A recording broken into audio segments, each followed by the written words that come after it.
김은경의 생생경제. 안녕하세요. 김은경입니다. 직장인들 회사 그만두면 퇴직금이나 또 퇴직연금이 쌓여 있지만은요.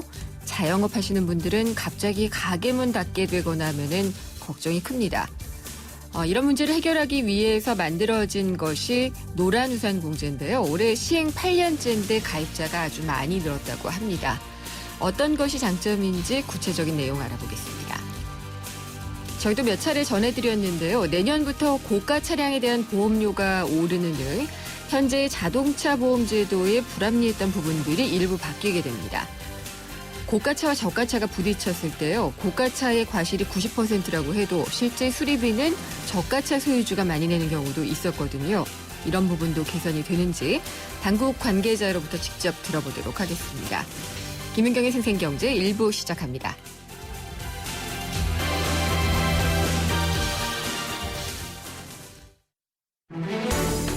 발빠르게 전하는 증시 마감 시황.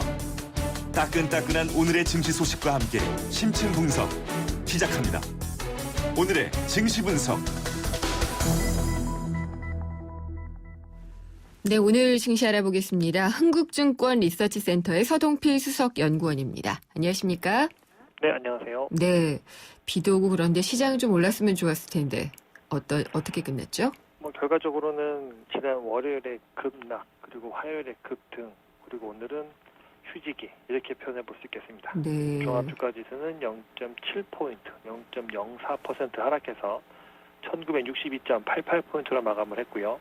코스닥은 1.5포인트, 0.22% 하락해서 670.67포인트에서 마감을 했습니다. 장 초반에는, 장중에는 플러스권을 유지하는 좋은 모양새를 보였는데요. 네. 장 후반에 들어오면서 전반적으로 이 모멘텀을 잃어버리면서 시장은 별다른 결과치를 보여주지 못하고 마감을 하는 모습을 보였습니다. 하지만 일정 수준의 또 소득이라고 한다면 외국인 투자자들 최근 들어서 계속해서 매도 우위를 보이고 있는데요. 오늘도 거래소에서는 1,400억 원 정도 매도를 보였고 선물에서도 500계약 정도 매도 우위를 보였는데 그러면서 시장이 잘 버텼다라는 거는 좀 시장이 좀 안정을 찾아가려는 노력이 네. 계속되고 있다라고 볼 수 있겠습니다. 그러면 그 급등을 부르기도 했던 바이오 제약주 같은 경우에는 오늘은 어땠나요? 이 급등을 부른 주도주라고 평가해 본다면 한미약품인데요. 네. 한미약품 같은 경우에는 장 후반에 좀 수익률을 많이 내놓았습니다. 오늘 4% 31,000원 빠져서 72만 4천원에 마감을 했고요.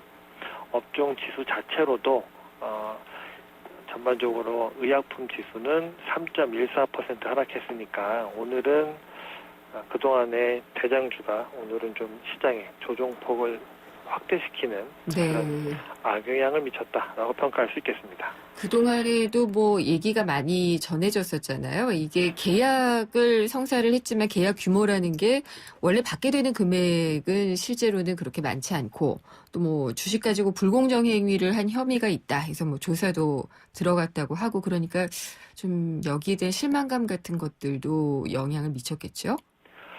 그런 부분들이 한미약품만 놓고 보게 되면은 영향을 미쳤다라고 보는 것이 더 합리적일 것 같습니다. 왜 그렇게 말씀드릴 수 있냐면 계약이 잘 성사되었다라고 했을 때에는 한미약품 상한가를 지금부터 네. 급등을 해서 한때는 87만 원까지 오르는 모양새 보였지만 최근 연 일주일간 조정을 받으면서 다시 지금 72만 원대로 하락을 했으니까 말씀하셨던 것처럼 기대감으로 올랐지만 차근차근 보니까 일정 수준 과열이었고 네. 앞으로 그 성공 여부에 따라서 들어오는 돈이 달라지니까 그거는 좀 지켜보겠다라는 쪽으로 조금은 좀 냉정함을 되찾은 결과물이 한미약품 주가를 설명하고 있는 것이 아닌가라고 네. 평가해 볼 수 있겠습니다. 그 밖에는 좀 눈에 띄는 종목이나 업종은 어떤 게 있었나요? 환율 영향이라고 볼 수 있겠는데요. 오늘 같은 경우에도 자동차 업종의 모습이 좋았습니다. 현대모비스 3.3% 올라주었고요. 그 다음에 이 삼성물산, 삼성 SDS, 삼성물산의 상승은 3.6%였는데 특별한 열 찾기는 어렵지만 삼성 SDS 계속 이 전기차 관련돼서의 수혜주다라고 얘기가 나오고 있었는데 최근 많이 하락한 이후에 오늘은 5% 오르면서 강한 모습을 보였습니다. 그래서 오늘 같은 경우에는 환율 영향으로 자동차 업종의 수익률이 좋았다라고 볼 수 있겠고 네. SK에서는 놓고 평가한다면 그동안에 많이 하락했던 반발 매수가 최근에 이슈가 되고 있는 전기차 맞물려서 상승폭이 확대되었다라고 평가해 볼 수 있겠습니다. 네. 이제 주 중반인데요. 주 후반까지는 어떤 장세를 예상을 하고 계신가요? 대내외적으로 큰 이슈가 지금 없습니다. 주말에 있었던 파리의 문제를 제외한다고 하면은 특별한 이슈가 있는 것이 아니기 때문에 시장은 뭐 계속해서 소강 상태에 머무르지 않겠는가라고 보여집니다. 그래서 여전히 2000선이 단기적으로는 저항선이 될 가능성이 상당히 높다. 하지만 1950선이 깨지면 또 단기적으로는 낙폭 과대한 종목들로는 매수에 들어오려고 하는 노력이 있을 거다. 그래서 결국은 이번 주만 놓고 보게 되면 시장은 계속 박스권에 묶여있는 그런 모양새가 될 것이다라고 볼 수 있겠습니다. 그리고 아울러서도 최근에 가장 많이 이슈가 되고 있는 것이 자동차 보험 관련된 거라 볼 수 있겠는데요. 네. 지금 표면적으로 보게 되면은 자동차 보험이 좀 보험사에게 유리한 것이 아니냐라는 평가를 내볼 수 있겠는데 그것 때문이었는지 최근에 상당히 보험사들 주가가 좋았습니다. 네. 하지만 오늘 같은 경우에 삼성화재 3.65% 하락하면서 그동안의 재료가 다 반영되고 난 이후에 좀 차익 실현 매물이 강하게 나온 것이 아닌가라고 볼 수 있을 것 같습니다. 그렇군요. 알겠습니다. 잘 들었습니다. 감사합니다. 예, 감사합니다. 흥국증권 리서치센터의 서동필 수석연구원이었습니다. 오늘 하루 당신이 꼭 알아야 할 경제 뉴스는 중요한 경제 뉴스를 콕콕 집어드립니다. 네, 오늘의 주요 경제 뉴스 정리해 보겠습니다. 뉴스원의 최명용 기자입니다. 안녕하십니까? 네, 안녕하십니까. 네, 이제는 정말 새롭지도 않은 아이템이기도 한데요. 네, 사실 가계부채, 기업부채, 이제는 여러 가지 부채들이 다 문제다라고 얘기를 하고 있는데, 네. 가계부채의 뇌관이 터지면은 누가 가장 영향을 받겠느냐라는 내용의 보고서가 나왔군요. 그렇습니다. 결론부터 말씀드리면 60대 가구가 가장 큰 타격을 입을 것이다. 예상 가능하네요. 어떻게 보면 당연한 얘기입니다. 예. KDI에서 김지섭 연구원이 고령층 가계부채의 구조적 취약성이라는 보고서를 발표를 했는데요. 말씀드린 것처럼 당연한 얘기입니다. 고령층이 가계부채 뇌관이 터질 경우에 가장 큰 충격을 받을 것이다. 이런 내용입니다. 이 가계부채는 총량 기준으로 GDP 대비 81% 수준인데요. 이 중에 50대 이상의 중고령층 비중이 2004년에 41%였는데 지난해는 53%까지 이렇게 늘어났다고 합니다. 그 60대 이상 고령층 가구가 소득 대비 갖고 있는 가계부채 비율이 161%로 집계가 됐습니다. 이게 전 연령층의 평균 128%보다 높은 수준이고요. 이렇게 부채는 높은데 이거를 상환할 수 있는 현금 흐름은 많이 떨어진다. 이런 분석입니다. 숫자로 좀 말씀을 드리면 이 고령층이 받을 수 있는 수익이라는 게 딱 떠오르는 게 이제 연금 같은 건데요. 이런 연금이나 이전 소득 이런 게 소득에서 차지하는 비중이 전체 소득의 29% 수준밖에 안 된다고 합니다. 독일이나 네덜란드는 70%, 미국은 39%인데 이에 비해서 한국의 고령층의 연금 소득 비중은 턱없이 낮은 그런 수준으로 나타납니다. 한국에서는 연금 이런 건 낮고 근로나 사업소득 비중이 50%가 넘는데 이런 것들은 이제 경기 변동이라든가 이런 거에 따라서 들쑥날쑥할 수 있기 때문에 가계부채가 붉어지면 좀 취약할 수 있다. 특히 또 이 고령층이 갖고 있는 자산의 대부분이 금융자산이 아니라 부동산 같은 이런 고정자산이어서 이 경기가 악화되면 이걸 현금화하기 상당히 좀 어렵기 때문에 이런 가계부채가 붉어질 경우에 좀 타격이 더 클 수 있다. 이런 분석입니다. 집값이 떨어지기 전에 빨리 역모기지론인가요? 주택연금에 가입하는 것도 하나의 방법이지 않을까라는 생각도 들기는 하네요. 그런 것들, 금융자산을 늘리는 방법들 계속 좀 각자도 좀 생각을 하셔야 되지 않을까 싶습니다. 네. G20 주요 20개국 정상회의가 열렸잖아요. 네. 예, 이번 회의에서 여러 가지 얘기가 나왔지만은 구글세 이게 본격적으로 논의가 됐더라고요. 구글세라고 하면 구글에게 세금을 매기는 거냐 이렇게 생각할 수도 있겠지만 그냥 구글이 대표적인 다국적 기업이어서 예. 다국적 기업들이 세금을 회피하는 그런 것을 좀 막는 그런 법안이다 이렇게 생각하시면 될 것 같고요. 지난 15일, 16일 터키 안탈리아에서 G20 정상회의를 열었는데 다국적 기업의 조세 회피를 이제 좀 공조해서 대응하자 이런 거에 대해서 합의가 좀 이루어졌습니다. 소득 이전을 통한 세원 잠식 이렇게 표현을 하는데요. 네. 영어로 이제 약자인데 BPS 대응 방안 이런 것에 대해서 G20 국가들 간의 합의를 이뤘고요. 예를 들어서 미국의 경우 법인세율이 최고 40% 정도가 되고 아일랜드는 12% 정도가 된다고 합니다. 미국에서 돈을 다 번 다음에 특허료라든가 상표권 사용료 이런 거라고 하며 그 수익을 다 아일랜드에 있는 페이퍼 컴퍼니에다가 돈을 보내면 40%를 내야 되는 나라에서 돈을 벌어서 12%만 내면 되는 나라에 돈을 벌어서 돈을 이전을 해서 네. 법인세를 그렇게 아끼는 그런 방식을 다국적 기업들이 많이 사용을 해왔거든요. 그렇죠. 이렇게 해서 매년 다국적 기업들이 아끼는 세금이 2,400억 달러이고 한국 돈으로 하면 한 270-80조 정도 될 것 같은데요. 이게 전 세계 법인세수의 최대 10% 정도에 이르는 수준이라고 합니다. 이번 G20 회의에서는 이런 2,400억 달러에 대한 이런 세금을 기준으로 얘기를 여러 가지를 이제 하는데요. 최소 기준, 공통 접근, 모범 관행, 권고한 지침 이런 것들이 이제 일정한 기준을 만들어서 이렇게 세금을 포탈하는 행위를, 세금을 회피하는 행위를 네. 근본적으로 막아보자 이렇게 합의를 했습니다. 이게 글로벌 금융위기 터지고 G20 정상회의가 처음 만들어졌잖아요. 네. 당시에도 재정 문제를 해결하기 위해서라도 네. 미국이 적극적으로 이런 구글세 같은 얘기를 할 필요가 있다라고 제안을 했었었죠. 맞습니다. 근데 어쨌든 요번에 이제 합의를 이룬 것이고 예. 이게 실행이 되려면 각국에서 요거에 대한 관련 법이라든가 조약이라든가 예. 이런 것들에서 개정을 해야 되는데요. OECD는 2016년 말까지 다자협정을 통해서 이런 것들을 좀 합의안을 만들자 이렇게 제안을 했고요.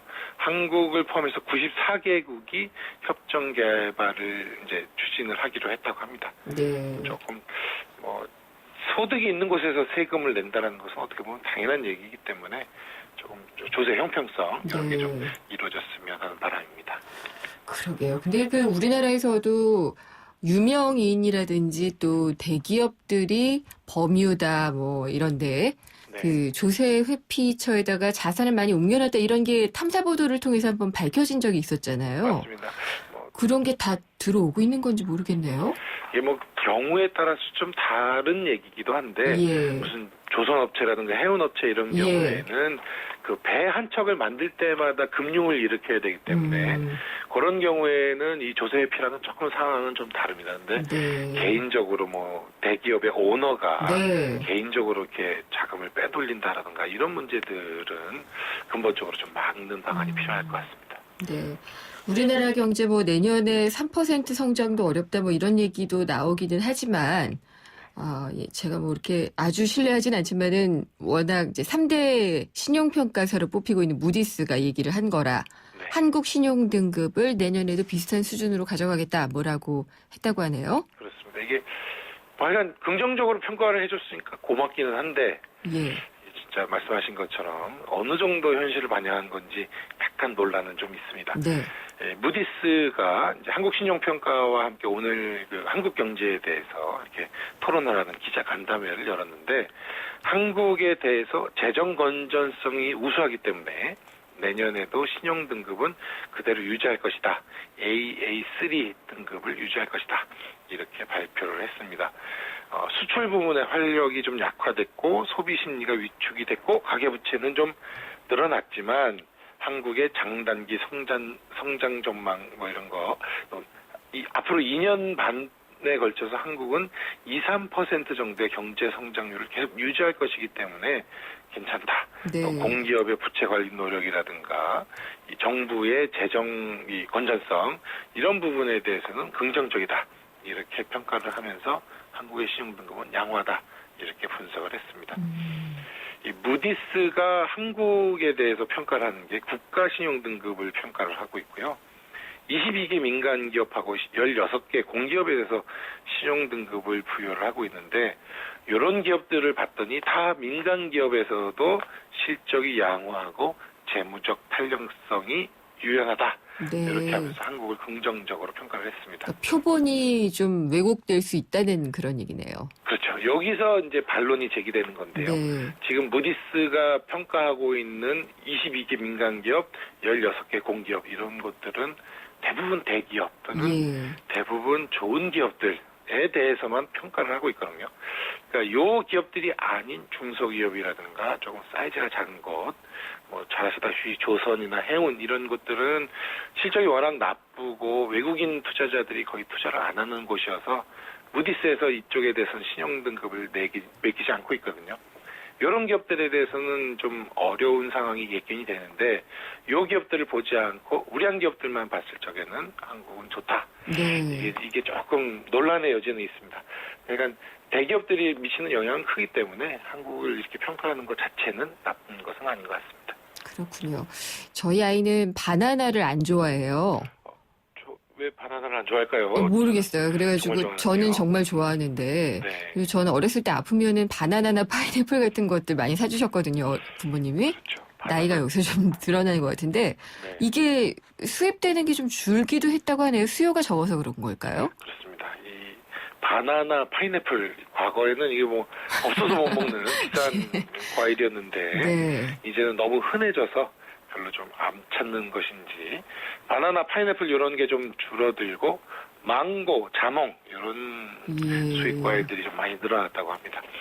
한국농촌경제연구원이 농축산물 수입 동향을 발표를 했는데요. 3분기까지 바나나, 파인애플이 좀 줄고 망고, 자몽이 좀 늘어났다고 합니다. 1월부터 9월까지 누적으로 바나나 수입량이 27만 2천 톤. 네. 작년이 27만 7천 톤이었거든요. 이거보다 조금 줄었고요. 파인애플 수입량은 6만 5천 톤으로 작년 6만 9천 톤보다 한 네. 5% 정도 이렇게 알겠습니다. 줄었다고 합니다. 예. 망고나 자몽 그러면은 가격이나 좀 내리지 이런 생각이 또 드는군요. 인기가 있으니까 가격을 안 내리고 있는 것 그렇겠죠. 예. 잘 들었습니다. 감사합니다. 같습니다. 뉴스원의 최명용 기자였습니다. 왜 뉴트리라이트 더블X는 DNA 건강까지 생각할까요? 매일 유해산소가 우리 몸의 DNA를 공격하기 때문이죠. 비타민과 무기질, 식물 영양소를 담은 더블X. 항산화를 통해 DNA 건강까지 생각합니다. 81년 식물 영양소 전문가. 뉴트리라이트 건강기능식품 광고입니다. 사장님들은 고민이 많다. 우리 가게 와이파이 설치해야 하는데 카드 결제기는 어떡하지? CCTV도 달아야 하는데 올레비즈 성공팩에 맡기세요. 사업에 필요한 IT 서비스를 한 번에. 거기에 휴대폰 통신비 할인까지. 올레비즈 성공팩. 문의 1588-0114. 올레. 성공하는 사람들의 놀라운 투자 비결. 용산의 미래를 누리는 곳에 오픈 예정인 면세점 상권까지. 그것도 남보다 먼저. 용산역 특급 상업시설 용산 서밋스퀘어 귀하가 선점하십시오. 1899-1331 대우건설. 5, 4, 3, 2, 1, 제로. 이자 부담 제로 프로모션. 소나타, 그랜저 등 8가지 승용 주요 차종을 11월에 구매하시면 최대 36개월까지 이자가 제로. 선수율 20% 이상. 적용 차종 및 세부 내용 홈페이지 참조. New thinking, new possibilities. 현대자동차. 금융회사에게 묻습니다. 안정적인 수익에는 뭐가 제일 중요할까요? 어떻게 해야 제 연금을 잘 키울 수 있죠? 미래에셋증권이 답합니다. 글로벌 자산 배분하세요. 세액공제로 절세 효과까지. 준비된 연금 전문가 미래에셋증권. 투자 손실에 유의하세요. 11월 한 달 더 넥스트 스파크 살 땐 잊지 마세요. 하나, 하루 3,000원으로 부담 없이 사거나 둘, 삼성기어 S2를 받거나 셋. 어떤 차종이든 3년 이상 된 차종 보유 고객은 20만 원 추가 할인까지. 전시장 및 홈페이지 참조. 선수율 15%, 금리 5.5%, 유알부 48개월, 유열 최고 70%, LSMT 모델 기준. Chevrolet, find new roads. 생생경제 일부 함께 하셨습니다. 오늘도 애청자분들을 위해서 풍성한 선물을 준비를 해놓고 있는데요. 알칼리수로 건강해지는 네모메이소 한 박스가 준비가 돼 있고요. 참 쉬운 중국어 문정아 중국어에서 드리는 10만 원 상당의 온라인 수강권 있습니다. 또 주식회사 이밥차에서 쓰기만 해도 부자가 되는 2016 가계북도 준비를 해놓고 있는데요. 생생경제 들으시면서 이런 건 좀 더 해줬으면 좋겠다. 이건 별로다. 뭐 이런 다양한 의견들을 짧은 문자 50원, 긴 문자 100원의 정보 이용료가 부과되는 유료 문자입니다. 휴대전화 우물정의 0945번으로 보내주시면 됩니다. 우물정의 0945번으로 의견 보내주시면은 저희가 그 가운데 몇 분을 추첨해서 선물 보내드리겠습니다. 광고 들으시고요. 생생경제 2부로 이어집니다. YTN 라디오 캠페인. 물 없는 한라산, 물 없는 제주 바다를 상상할 수 있나요? 제주의 아름다운 자연과 풍경은 깨끗하고 건강한 물이 있기에 가능합니다. 제주를 아름답게 만들어주는 건강한 물은 우리의 몸과 마음도 아름답게 만들어줍니다. 건강한 몸과 마음을 지키는 일. 아름다운 물을 사랑하고 지키는 일에서부터 시작됩니다. YTN 라디오 아름다운 물 캠페인은 제주특별자치도 개발공사와 함께합니다. YTN 라디오 캠페인. 대한간호협회는 보건복지부의 위탁을 받아 중소병원협회와 함께 간호취업지원센터를 운영합니다. 가족이나 간병인 대신 간호사로부터 간호를 받을 수 있는 포괄 간호 서비스를 확대 적용하기 위해선 더 많은 간호사 인력이 필요합니다. 환자에겐 편안하고 안전한 간호를 제공하고 환자 가족에겐 사회적 경제적 부담을 줄여주고 국민 건강 증진에 기여할 포괄 간호 서비스 제도. 간호취업지원센터에서 간호사 재취업 관련 교육을 무료로 실시하고 있습니다. 취업을 원하시는 분들은 1522-1755, 1522-1755번으로 문의하시기 바랍니다.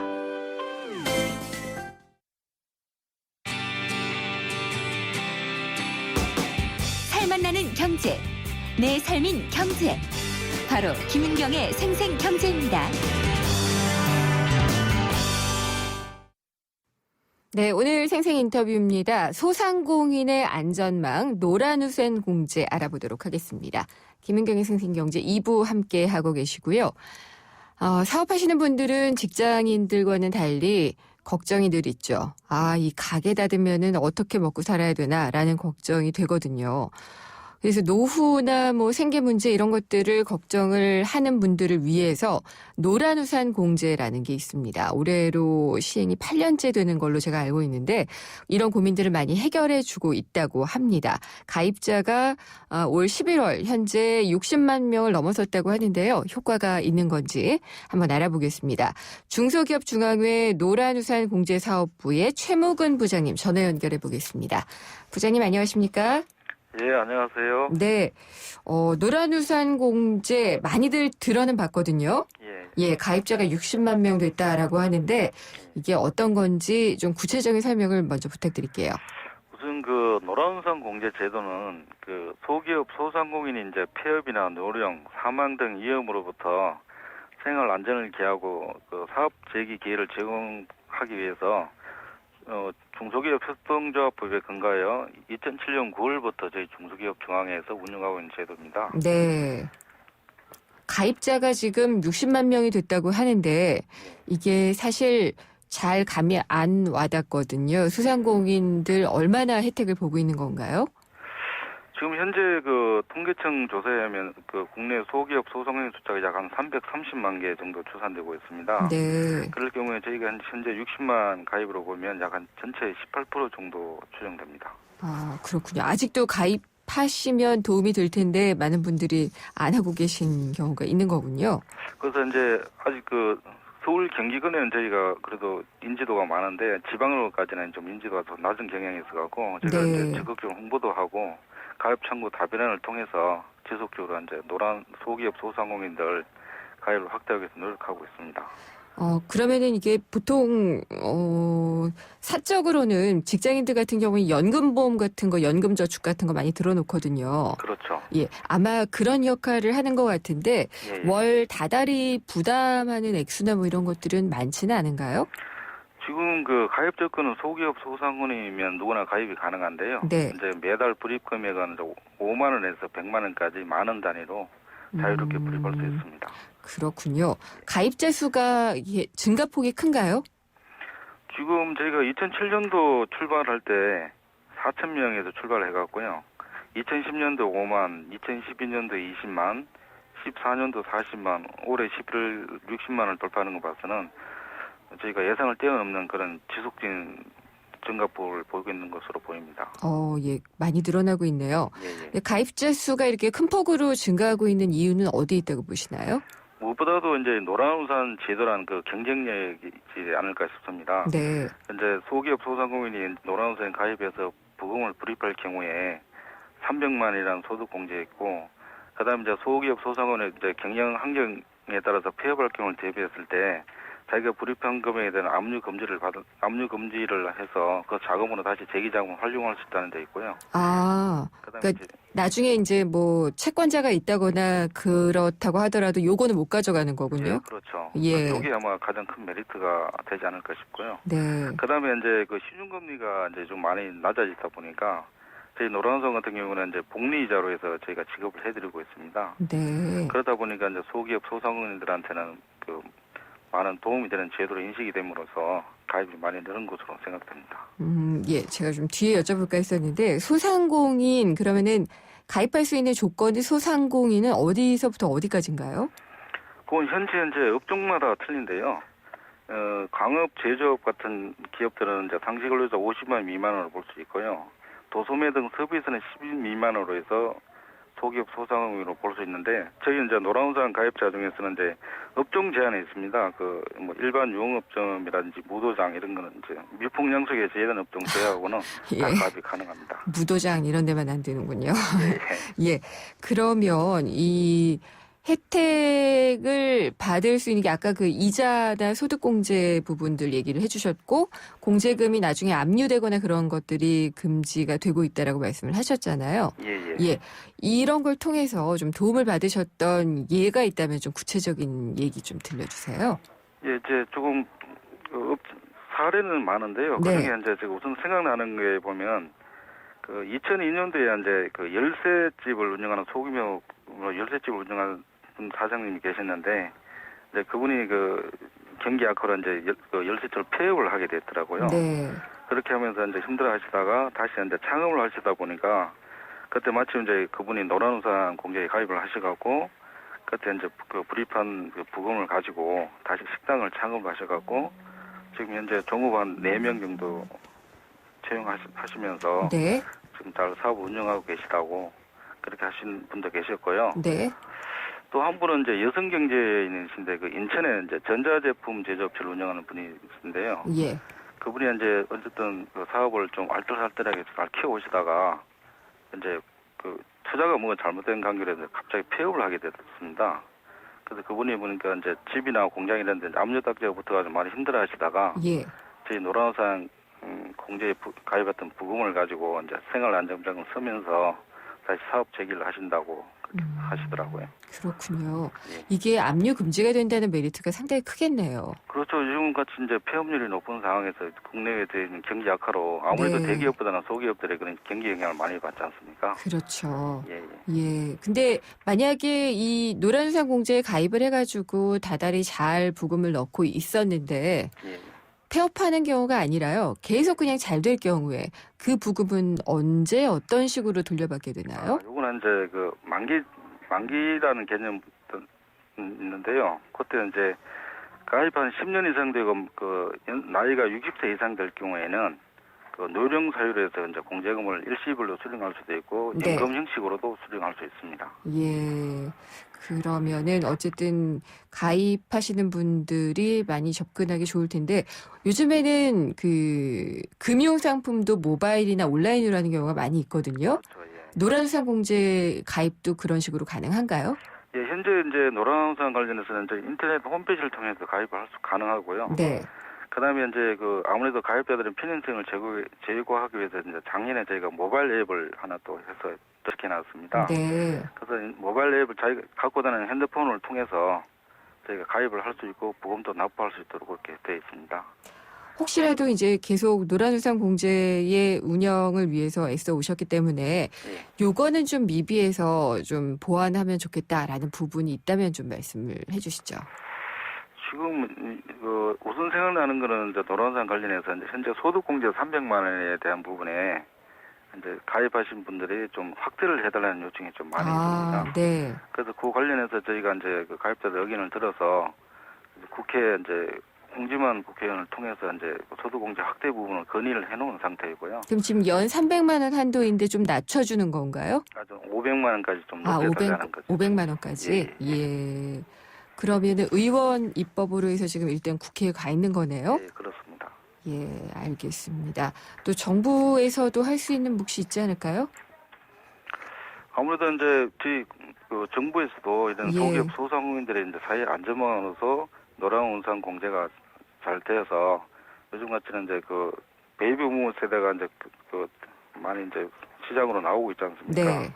그러면 해가지고 이제 이분들이 이제 자영업자로 많이 이제 진출을 하고 계신데 이 자영업자로 진출해서 좀 안정적으로 성장할 수 있는데 우리 노란우산도 좀 기여를 할 수 있도록 그런 제도적 뒷받침이 정부 차원에서 좀 이루어지면 좋겠다는 생각이 듭니다. 알겠습니다. 오늘 말씀 잘 들었습니다. 감사합니다. 예, 고맙습니다. 중소기업중앙회 노란우산 공제사업부의 최무근 부장이었습니다. 미래가 궁금해? 스마트한 미래의 모습을 보여주는 스마트 IT 뉴스. 스마트 IT 뉴스 시간입니다. 에릭 슈미트, 예전에는 구글이라고 불렀는데 이제 구글의 지주회사가 생겼죠. 알파벳 이사회 의장입니다. 지난달 말에 한국에 왔었는데 앞으로 5년에서 10년 정도가 지나게 되면은 머신러닝 기술이 세상을 바꿀 것이다라고 했습니다. 머닝러신 아니고요. 머신러닝입니다. 기계가 학습한다는 얘기인데 결국 이게 어떤 인공지능이나 우리가 생각하고 있는 새로운 어떤 그 세계를 만들어내지 않을까라는 생각이 들고요. 마이크로소프트도 머신러닝 기술을 공개를 했다고 하는데 이들의 행보를 한번 짚어보도록 하겠습니다. 김들풀 IT뉴스 편집장 전화 연결하겠습니다. 안녕하십니까? 네, 안녕하십니까? 오랜만에 인사드리네요. 네, 오랜만입니다. 네. 이 머신러닝이요. 네. 머닝러신으로 잘못 읽을 경우가 많이 있는데 이게 네네. 사실은 요즘 화두인 것 같아요. 네, 많이 나오죠. 기계가 학습한다. 이게 어떤 건가요? 기계 학습인데 이제 빅데이터 분석도 일종의 이제 머신러닝의 하나일 수도 있고요. 이제 패턴들을 계속 이제 축적해서 관련된 것들을 이제 학습해서 이제 컴퓨팅 기술이 그거를 이제 예측 또는 이제 제시를 해준다는 얘기죠. 이를테면은 하나의 소프트웨어가 계속 발전해 나가고 있는 것으로 보면 되는 건가요? 네, 이제 마치 사람의 뇌 구조 같은 이런 신경망 연결 같은 구조인데 아주 초기 단계인 거죠. 네. 인공지능 분야의 한 분야인데요. 이제 초기 단계라고 보시면 될 것 같습니다. 머신러닝의 예로 좀 들어주실 수 있는 게 어떤 게 있을까요? 일단은 지금 구글에서 우리가 지금 요즘 많이 화두가 되고 있는 구글 포토 있잖아요. 벌써 뭐 출시 5개월 만에 한 1억 명의 사용자를 확보했는데 이 사진 속에 있는 이미지들을 다 분석하는 거죠. 너무 무섭더라고요. 저도 사용자인데. 예. 이미지를 분석하는데 내가 뭘 좋아하는지 어떤 색깔을 좋아하는지 또 누구랑 같이 있는지 이게 컴퓨터 비전 기술이거든요. 네. 네, 이런 것들을 분석하고 또 이게 내가 고르지 않아도 굳이 키워드나 아니면 음성으로 예컨대 이제 뭐 애인 그러면 애인하고 같이 들어갔던 이제 사진들만 따로 이제 카테고리별로 분류를 해준다든가. 이건 분류 잘해야겠는데요. 네. 네.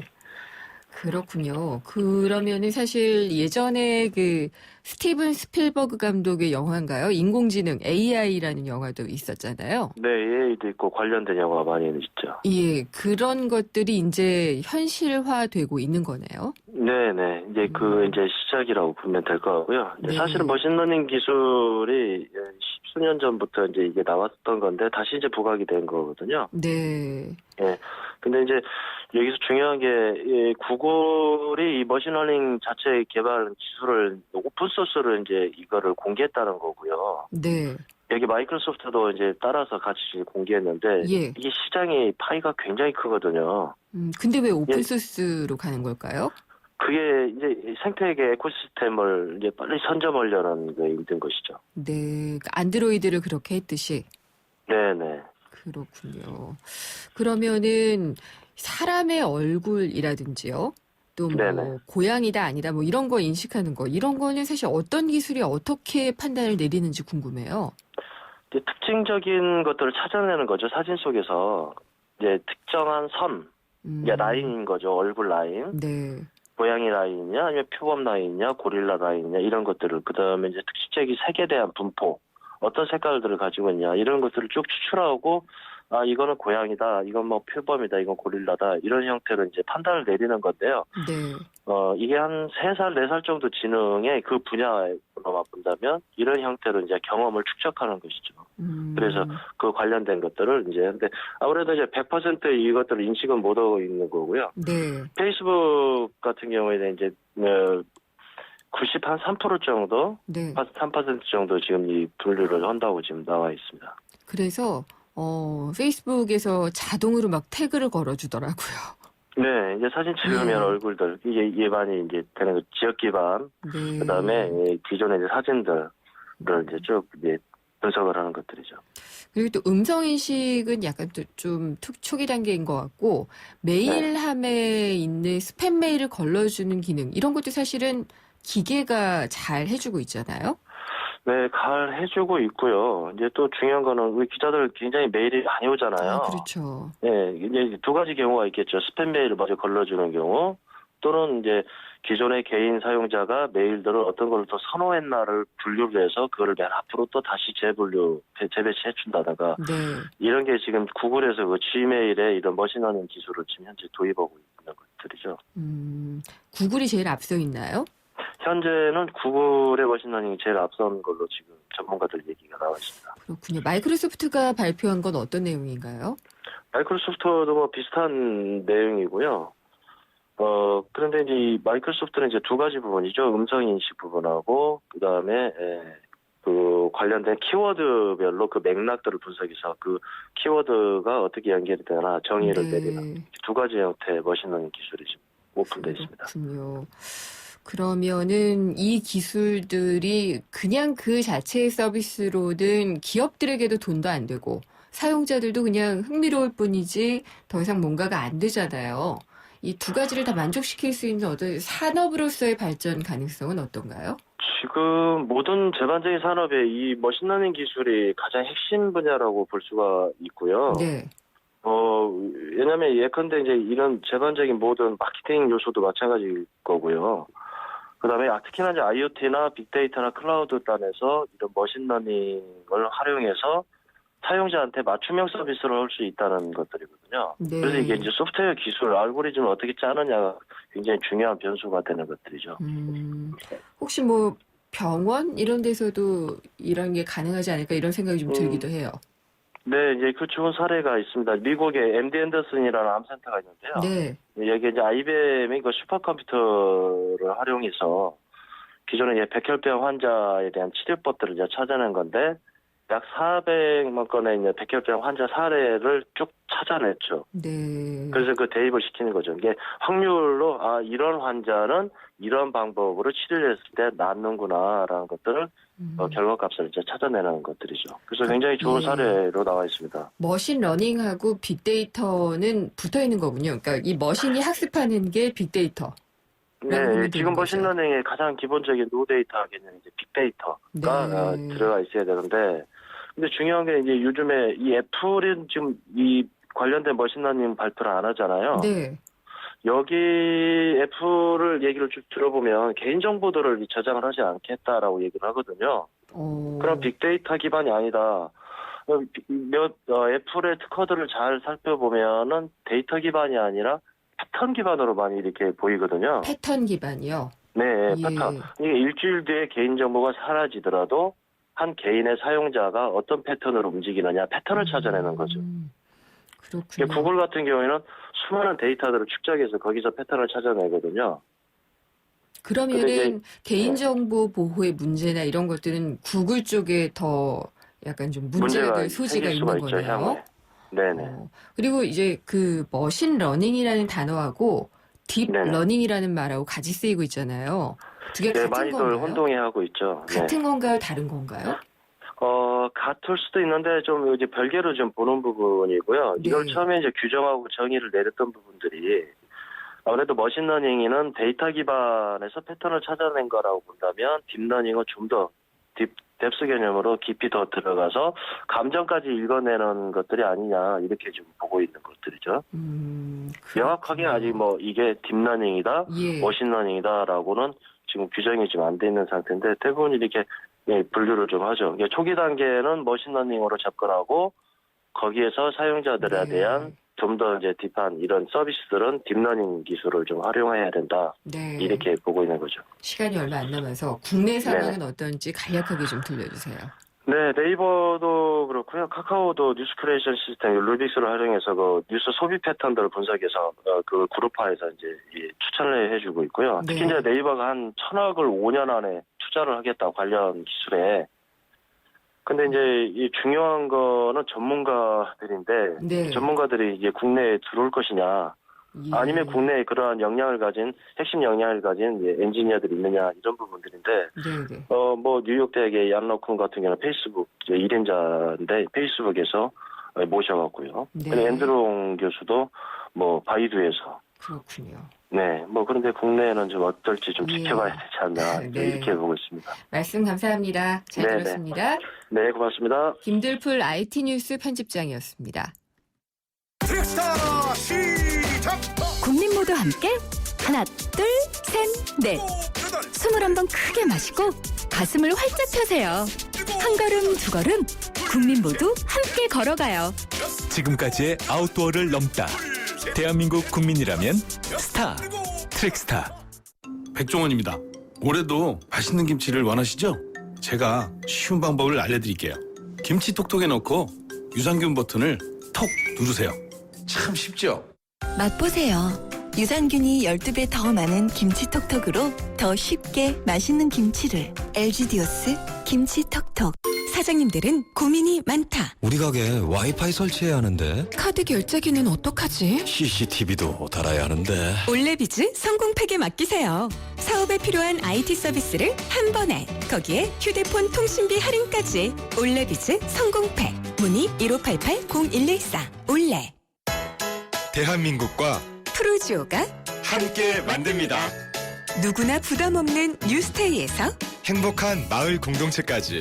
당신이 더 행복한 뉴스테이. 동탄 행복마을 프로지오 12월 오픈. 1800-0277 대우건설. 이 여잔 아무 온수매트에나 눕는 거 아니야. 아니 그럼 어디 누워요? 어디긴 온수매트니까 보일러 기술을 봐야지. 국가대표 보일러가 만든 또 하나의 보일러. 경동나비엔 온수매트. 국가대표 보일러? 경동나비엔 호주, 코알라만 떠올렸다면 호주TV 와일드 채널에 도전해보세요. 몬스터 악어에게 먹이 주기. 백상아리와 1대1 맞붙기. 이것은 호주에서 펼쳐지는 실제 상황. 내 마음속엔 호주가 온에어되고 있다. 호주 시드니 브리즈번 주 10일의 운항. Excellence in Flight Korean Air. 뭐대요? 빨리 나와. 아침부터 분주한 장수군 머는마을 어르신들. 오늘은 작은 영화관의 김선태 씨가 마을 어르신들의 영화 관람을 위해 기프트카 쉐어링을 신청한 날입니다.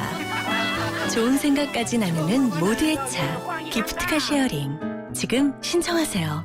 현대자동차 그룹. 금융회사에게 묻습니다. 안정적인 수익에는 뭐가 제일 중요할까요? 어떻게 해야 제 연금을 잘 키울 수 있죠? 미래에셋증권이 답합니다. 글로벌 자산 배분하세요. 세액공제로 절세 효과까지 준비된 연금 전문가 미래에셋증권. 투자 손실에 유의하세요. 안녕하세요. 유플러스 모델 보아입니다. 최신 영화 미드부터 인터넷 강의와 맛집까지 보고 싶은 비디오를 검색하면 카테고리별로 보기 쉽게 정리해주는 국내 최초 LTE 비디오 포털. 이제 보고 싶은 비디오 마음껏 즐기세요.